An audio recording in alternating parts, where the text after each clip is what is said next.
So guys చిక్రీ song అయితే ఇప్పుడే చూశాను. బాబా వాట్ ఏ మ్యూజిక్ అన్న, రెహమాన్ గారికి హ్యాట్స్ ఆఫ్ చెప్పొచ్చు. బాబా what a locations, what a style, dance స్టైలిష్గా అసలు ఎర్ర కొట్టేసాడు. చిక్రీ సాంగ్ అయితే నాకైతే చాలా బాగా నచ్చింది. బాబా అస్సలు extraordinary, full song, full meals లాగా ఉండే వాట్ ఏ లిరిక్స్ అసలు. అలాగే జానీ కపూర్ ఏం గ్లామర్ అన్నా, చాలా బాగుంది అసలు జానీ కపూర్.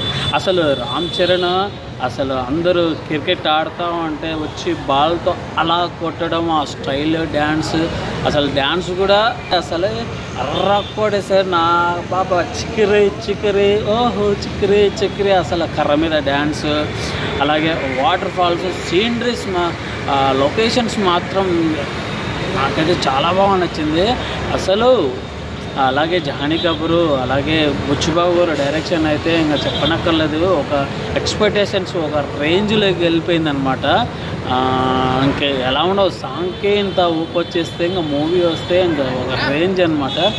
అసలు రామ్ చరణ్ డ్రెస్సింగ్ స్టైల్ అయితే ఎక్స్ట్రాడినరీ. పూల చొక్కాలు, అమ్మాయి వెళ్తూ ఉంటే ఆ గడ్డి మీద అలా పడడం. నాకైతే మళ్ళీ రంగస్థలంలో సాంగ్ సమంత కోసం పాడతాడుగా అలా అనిపించింది. అది కూడా అన్నీ ఓవరాల్గా అయితే నాకు చిక్రీ సాంగ్ అయితే ఆడియన్స్కి, ఫ్యాన్స్కి, మెగా ఫ్యాన్స్కి అంత పండగ అసలు. ఎక్స్ట్రాడినరీ సాంగ్ చిక్రీ ఓహో చిక్రీ అసలు.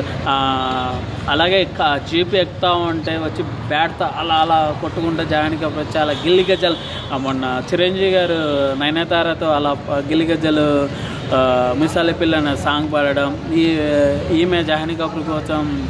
అలాగే రామ్ చరణ్ చిక్రీ నాకు చాలా బాగా నచ్చింది. తండ్రి కొడుకులు ఊపుతారు ఈసారి మాత్రం నెక్స్ట్ లెవెల్ అనమాట. నాకైతే చాలా బాగా నచ్చింది.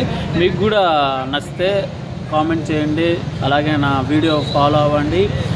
ప్లీజ్ సపోర్ట్ మై ఛానల్, ఓకేనా? Okay guys, thank you.